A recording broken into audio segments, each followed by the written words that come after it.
Well, okay, we're back, and we left talking about artichokes. Now, I know a lot of people don't really like artichokes, but they are so good with garlic butter, you know. Uh, and it's amazing that my first year with a garlic with a garlic plant, with an artichoke plant, we got 50 artichokes. Wow. I was amazed, and then I read about it and it said that's normal. So let's talk about artichokes. You have a very healthy plant. Again, an artichoke is a perennial crop, and it also can grow from seed or from a crown. It's real similar to that of the asparagus. and, and you want to have it would be helpful to the plant to be planted in a what they call kind of a loamy soil. And a loamy soil is a little bit of sand and some organics. So it's not like our clay dirt, and it's not, it has a little more sand in it. So when you say sand, we should go to the local sand repository and just buy some regular sand? Or you could just get some clean playground sand and just put a little bit in it, just a little bit. So if I have this understanding correct, where all these little kids have been playing in the sand pile. No, not from a playground, but from your local garden shop. Oh, okay. Sorry. Yeah. Just want to make sure here. Want to make sure my plants are going to be healthy. Yeah, and just a little bit, make it a little loamy. So what are you looking for? Good drainage? Yes, they like really good drainage. What if you just put in very small gravel? That might work. Just so you have just really that they like well drained soil. So okay, so now we've got asparagus comes up every year. We've got artichokes who keep growing. Mm-hmm. And by the way, they're beautiful flowers. Yeah, the purple thistle. Are those actually the seeds? It's actually the flower. This I'm not sure where the seed part is part of it because it must be before the flower hits. I'm not 100% sure. Oh, yeah, I'm not sure either because I've watched it grow and I've seen the artichoke and the next thing I look, I turn around and suddenly it's a flower. Yeah. I don't see the transition, you know. It happens pretty quick. Yeah. You don't look. So what else do we have for perennials? I can't think of another perennial crop that. You know what? When I lived in California, I had beets coming up. We had a wall. We had moved into this rental house for a while, and they had this wall. And I went out there one day, and there was beets growing. I guess they were growing beets and carrots along along the wall of this house. And so I thought, well, okay, I think I'll try them out. Mm-hmm. I'm not a big fan of beets. Never was. I actually haven't been a fan of vegetables until I got to be smart. And so I cooked up I boiled them, the beets. I cut them up and I boiled them. And we had them with butter. That was so good. Now my wife wants beets. Mm. Carrots is another story. They're so cheap in the store, I might just well buy them. It tastes better when you grow them though. Do they really? Yeah, I grew carrots last year, and they're so much sweeter. Now, how did you prepare the soil for the carrots? I basically just kind of did I have a raised bed, and so I made sure it had nitrogen and phosphorus and really good dirt, and just kind of watered it. And How deep was when you talk about a raised bed, my picture of a raised bed is a 2x6 board making a box and it's got filled with dirt. Is that what we're talking about here? mine's a little deeper. I've probably got about almost 3 feet of dirt, because for carrots, if you want big carrots, they've got to have room to grow. Yeah.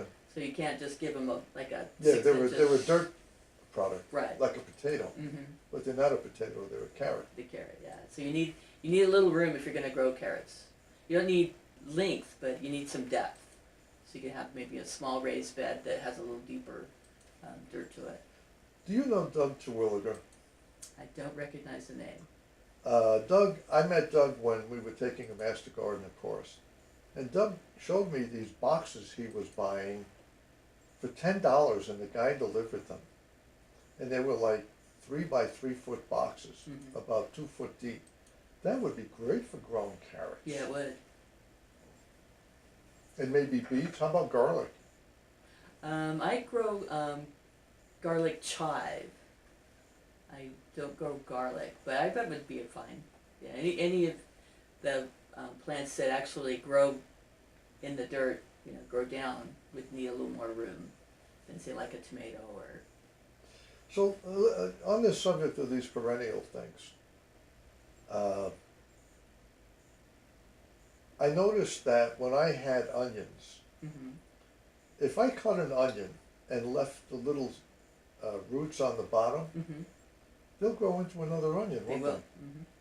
So when you go shopping and you buy like peppers, are those and onions and are those things able to be just left with what's in the base? Will they actually grow again? Onions will. I know that. Are you talking bell pepper? Yeah, Yeah, bell pepper. A bell pepper grows above the ground. So once you snip it, and the plant freezes, then the bell pepper, I don't think it's perennial. I think you have to grow it every year. I discovered something about the tomatoes, going back to that for a minute, that if you looked on the branch, if you will, I may be a master gardener, but I'm not like I used to be. There's little nodules on the stems, Mm-hmm. and I believe, if I'm right, and correct me here, you could actually take those, and that's where the new roots would grow. That's correct. You can actually take a tomato plant and you could put it, if you have like a seedling like this, and you take it and you can actually kind of put it on its side so it would have a longer root bed than just at the end, and that is correct. So if you did that, then you could cut that root, then you could cut that stem with the roots on the other side. Now you've got another plant. Right. And you know what I found really interesting? I was taking a course, and it has to do with this thing with seeds and keeping the plant alive. I never realized that every seed is actually a different plant. This was something that they mentioned in one of the courses we took. But when you clone a plant, they're always the same. So when you take a cutting and you root that cutting, Mm-hmm. that's the same as the original plant. Right. It's the exact same plant as the parent plant. Right. There's Yeah. no but if that plant went to seed and you took the seeds, every seed's a little bit different. Yeah, it hybridizes naturally. Is that what it's called? Mm-hmm. Give us that one again. A lot in the wild, if a honeybee comes along and has dirty feet, you'll change the seed process just a little bit, and sometimes it's called hybridizing. It's naturally hybridizing. So if you have like a favorite tomato and you try to save the seed, it could be close to the exact taste of your other plant, but it might be a little different. So let's say I do this thing with the stem and it's in the ground and now I've got another plant. Is there an unlimited life? Human beings have a limited lifespan. And every animal has a limit to their lifespan. Some can be 150 years, some can be weeks. Is it the same with plants? Yes, I mean, a tomato plant, I guess you In other can. words, if I cut that stem after it rooted, Mhm. And took it inside and saved it, yeah, you could do it forever, as long as you kept it alive.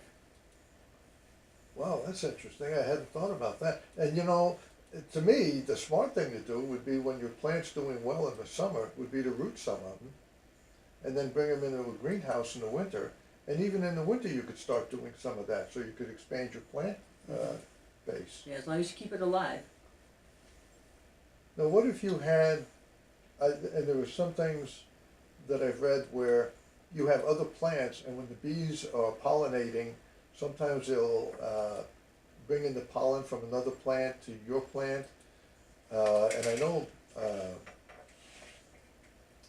there's a problem with the dry air in the desert, and even with corn, for instance. If it's too dry, many times they won't pollinate. Correct. I'm gonna jump into corn because I think I'm done with the other side. Okay. Uh, So how would you address the fact that, well, first, how would you plant corn? I mean, corn's a good crop. Fresh corn, man, there's nothing like it. I've never planted corn. Oh, dang. But I have understood that a lot of things with you need to pollinate, you can become the bee. What you can do is You have get to like wear a, like a little bee hat and stuff? you get a little fine paintbrush, and you kind of go in there, and if you have 2 or 3 plants next to each other, you take some of the pollen and you mix it in each one of the plants, and you kind of self-pollinate. So you're kind of like mommy and daddy to the plant. Exactly. Yeah. I've never done it, but I've heard that. Well, I've heard something similar to that, but I've never tried it. I just don't have the patience for it. And Yeah. I'd probably do it wrong anyway. You know, we used to. Let's move on to a little bit of a different thing here. There are some plants in the desert that people look at and say, "Oh, those are ugly plants. I don't like those plants," you know. But I look at some of them and I think, my God, what power those plants have to survive in the desert. Yeah. I mean, we're lucky to get 4 inches of rain a year here, and yet they grow. Yeah, it's pretty amazing. The desert's a very unique and a difficult place to grow if you're a plant. Do you grow cactus? My husband does. I want to talk about cactus. I never realized how wonderful the cactus plant was, and that it's a food Mm-hmm. until we moved here. And at that time, my son would take the cactus pears. He was the one who taught me. Where he learned this, well, he learned how to make wine, and I think that's how it came about. Mm. But he would take the cactus pears, and his gauge for when they were ready was if the animals started to eat them, they were sweet enough to make wine out of. That's probably a good idea. Yeah, and so he made wine out of the cactus pears, but I've never eaten one of the pads. Have you ever had that? You have to be careful. I've had them in salads out in restaurants, and there's just a couple of the opuntias, it's from the opuntia family, that you can actually eat the pads. So you have to be careful. You just can't grab any old opuntia and try to eat it. And then you have to be really careful to remove all the glockins. Tell me what a Glocken is. A Glocken- I always thought a Glocken was a 8-round handgun. It's an opuntia to preserve its water in the plant. Its leaves are little fine hair-like glockins, and it's like slivers, but they're part of the plant material. And if you get them in your skin, they itch. It's like having a bunch of little slivers. You have to handle an opuntia very carefully. So I'm not sure which one of the opuntia pads are the edible ones, and then you have to. Some people burn them off, and some people scrape them off. So you have to be really careful, otherwise you get a tongue full of glockins, and you don't want that. You know, it's funny you mentioned burning them off. When my son was making the wine, he had to get rid of all the little glockins that were on the pad. Not on the pad, but on the It's also pear. on the fruit, yeah. Yeah. So somebody told him to use a blowtorch. And what happened was, all those little things got in the air. They were so sharp they got in his skin. Yeah. He suffered for a week over that. And you're really hard to see because they're small. They're really tiny.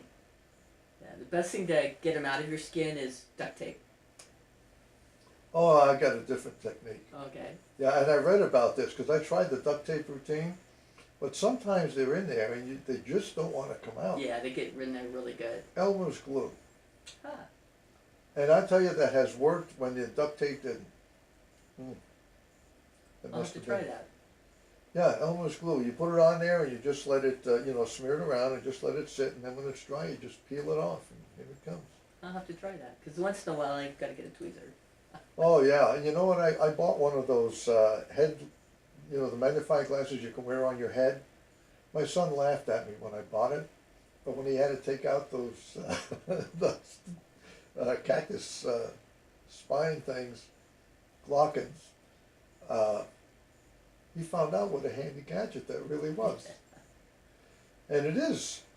You know, you don't realize, you can look at your fingers and you don't see anything there, Yeah, you just feel it. but you can feel it. Yeah. So, I don't know what that's all about. What do animals do? They have asbestos type tongues, I guess. I mean, I've watched our dogs get into cactus Mhm. and come back with they're all sticking out of their nose, you Yeah. know. And they don't want you to pick them out either. You got to practically put that dog to sleep to get those spines out. Yeah. But I do like the idea that cactus is so powerful, its ability to survive in this climate and to provide food. Mhm. You know, I read a story about this guy in Mexico. He was growing corn, and after a while, it was a small farmer, and he couldn't afford to grow the corn anymore because of the big farm companies driving the price down as they did. So he went to growing cactus. Mhm. That's where I learned a little bit about what this was all about. But you know, you never know enough about cactus. That's correct. You can learn something new every day. And to me, it's just amazing to watch this ugly plant, and one day it's got these beautiful flowers. Yeah, they are spectacular. And sometimes they're gigantic, like the size of baseballs. You know, just in the different colors. As a matter of fact, as you came down to the station today, there's a house on the corner of China and Papaya Street. And they got this long, tall cactus, must be 7 or 8 feet tall. And I'm looking at it as I'm coming in today, and it looks to me like there are, like, I don't know how to describe them, like little branches coming out, where I bet you in a week there's flowers on the end of those things. And there must be 15 or 20 of them on there. Yeah. That's going to be, I'm going to take pictures of that when I see it, when it actually comes out. Frank will be nice enough to call me, won't he, Frank? Yes. Now, I have at my house grapevines. Mhm. Now, grapevines are every year, That's true. almost forever. It took me 4 years to figure out how to prune grapevines. Do you have any advice on pruning grapevines? No, I'm afraid I. Do you have any? No, don't have any grapevines. You know, one of the things, and Frank has some of my grapevines here. What can Well, you use for the nourish the roots? What? What? Did you catch that? There was a voice from the distant past. I said, what can you use to nourish the roots? Oh, well, I think compost would probably be the best thing to use, wouldn't it? I think so, and maybe when I'm not an expert, don't grow grapes, but right after the frost and it starts to go into the spring, you might want to give it a little fertilizer, but I'm not sure which one. But Well- compost would be the best. You know, I think, from what I'm understanding, it's always best just to use compost. It makes the healthiest plants. Mhm. Is that a fair statement? It's reason. Food, when they produce food, they need a little bit of the nitrogen and phosphorus, but you'd want to try to use organic. But a little fertilizer is also a good thing. But Well- compost is good. I'm gonna come to Frank's house in the spring and I'm gonna show him how to prune grapes. Took me 4 years to figure it out, but now I got it. Yeah, I think it would be tricky. And you know what I like about grapes? When you prune the grapes in the spring, just when they first start budding is the time you really want to go out and do this. Although you don't have to, there's other times you can do it. But when you prune them, you can take those damn things and you can stick them in the dirt and they'll root, You know, root. which means they're so easy to grow. And grapes don't care. It's almost like you go into a grapevine and you start cutting and slashing and pulling the leaves off. They actually have a procedure when you start getting grapes and they start getting bigger and you want to sweeten them up. they're called grape pulling, a leaf pulling, where you can go in and just grab those leaves and pull them off. And the grapes, they just keep growing. And they don't have to do that here because we got so much sunshine. Uh-huh. But you go to Napa Valley and places like that, that's there. But I want to tell you, when I first got my grapes, it was like gumdrops. They were so sweet. You know, you go to the store, sometimes you get grapes that are, Good and sometimes sour. oh God. And you know, you always see the people are testing them before they buy the bag. I often wonder if there's ever a bag that's only got one grape left in it, if everybody's testing it. But we have Red Flame and Thompson Seedless. What are they, green? Yeah, the green ones. Yeah, well, I'm colorblind to green and red. Wouldn't you know I'm green and red colorblind, and I've got Red Flame and Thompson's? And the Thompsons in this climate are always tiny. But the Red Flames are just the right size. And you can make great wine out of those. Mm-hmm. And if you handle them, your hands get sticky. There's so much sugar in them. Sugar. Yeah. Well, that's another a perennial plant that just keeps coming back. Yeah, you're right. You can't almost kill them. So I don't know what else there is in the way of perennials that would actually, are there any that would seed themselves? I think some of the herbs, I'm not sure, they'll reseed. So it's not really a perennial, they just reseed themselves for the herbs. Well, that's as good as being a perennial. Pretty much, yeah. Except each year they're gonna be a little bit different. Yes. Wow. But with an herb, it's probably much closer to the parent plant than maybe a tomato or, I would think. Do you think that, this is a little bit off the subject, but it's kind of in tune with gardening. Do you think that the state is going to start to limit, are they gonna have the audacity to tell the homeowners that have wells and acre properties that they can no longer have enough water to grow a garden? Do you think that's coming? I don't know, I hope not. I mean, reason why people have, especially people who bought the acre lots, is so they would have a little land. And, I mean, I don't have a gigantic garden, and we use our water wisely, but I certainly hope that, that common sense would prevail, and growing your own food is definitely something that I think is a really good thing. I personally like my father always had a garden. We lived on a half acre in Long Island, but I have an acre and a quarter out here, and I really like the ability to have homegrown food. I have to say this, I always get excited when the food starts to grow, the vegetable. And I have fruit trees. Do you have fruit trees? I have a few, yes. So I have pear, peach, plum, apple, and pomegranate. And boy, are they tough to grow. Yeah, fruit trees are a big challenge out here. How do you deal with your fruit trees? We amended the soil immensely, and first time we put in some fruit trees, we got a pretty good response in a crop the first year, but we didn't amend our soil well enough. We just made the recommended whole size, and we planted them last year, and so we made like a 4-foot circle about 2 feet deep. Really got rid of all that really bad, we have a heavy clay soil in my yard.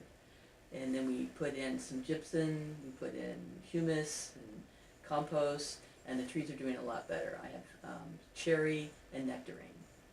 I heard that cherries were rather difficult to grow in this climate. I'm gonna find out. Oh, this is new. This is new, yeah. Well, we'll have to have you back one day to talk about your cherry trees. Yeah, we put them in, we planted them in the fall, and they're doing really well. We put up a nice bunch of mulch under them so they're not gonna freeze, and they're still doing well, and so I'll see if I get my first crop. You know, I'm kind of surprised at this business of the mulch and the compost. We had some plants where we mulched and did a fair amount of composting on them, And even though the upper part of the plant died off, the roots were still good and the plant came back. Yep. I guess what does it do? It helps to keep the, as it decomposes, it keeps the soil warmer, is that? It acts like a blanket in the wintertime. And then in the summertime, it acts as, it keeps the moisture there. So you keep the plant cooler and moisture in the summer, and then it acts as like a little blanket in the wintertime. So it makes the biggest thing you want to do for your plants is make sure your roots are good. Because if your roots are good, even if you have, you know, a windstorm or something, the plant can come back. But if you kill the roots, it's over.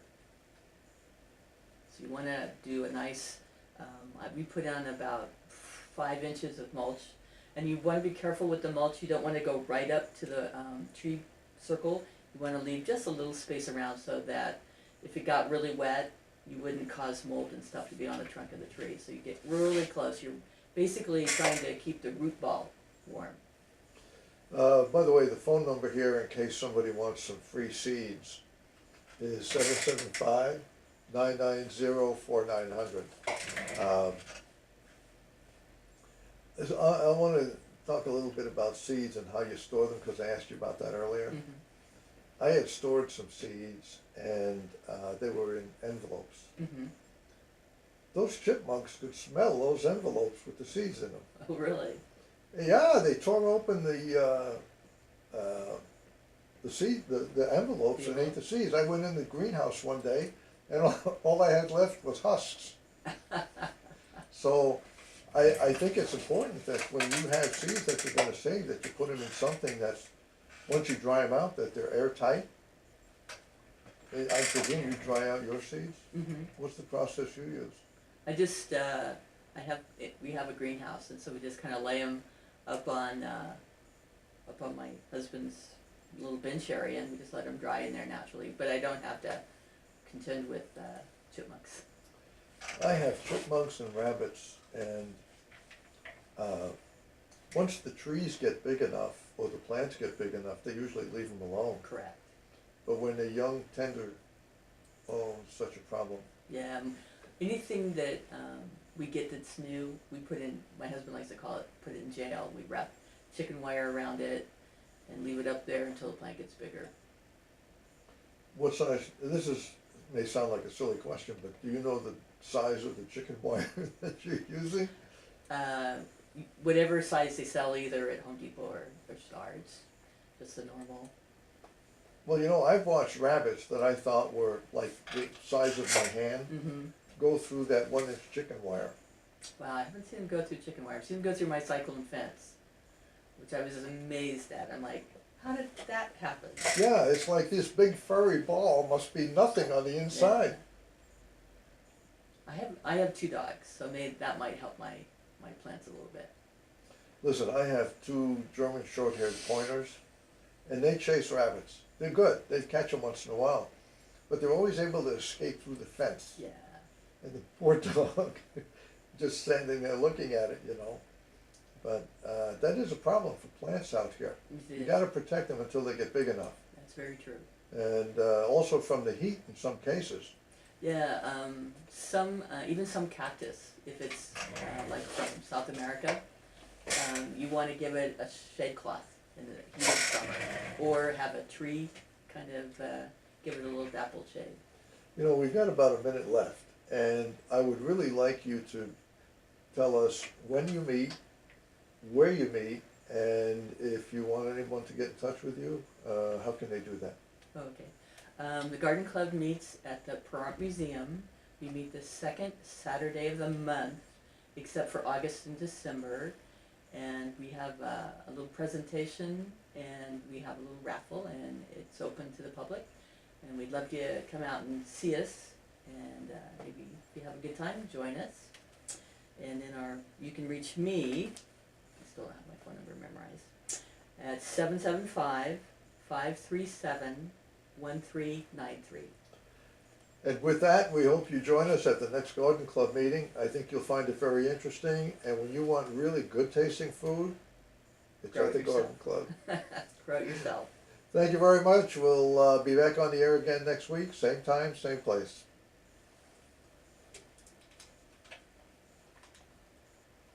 I do okay? Yeah, it was good. Okay.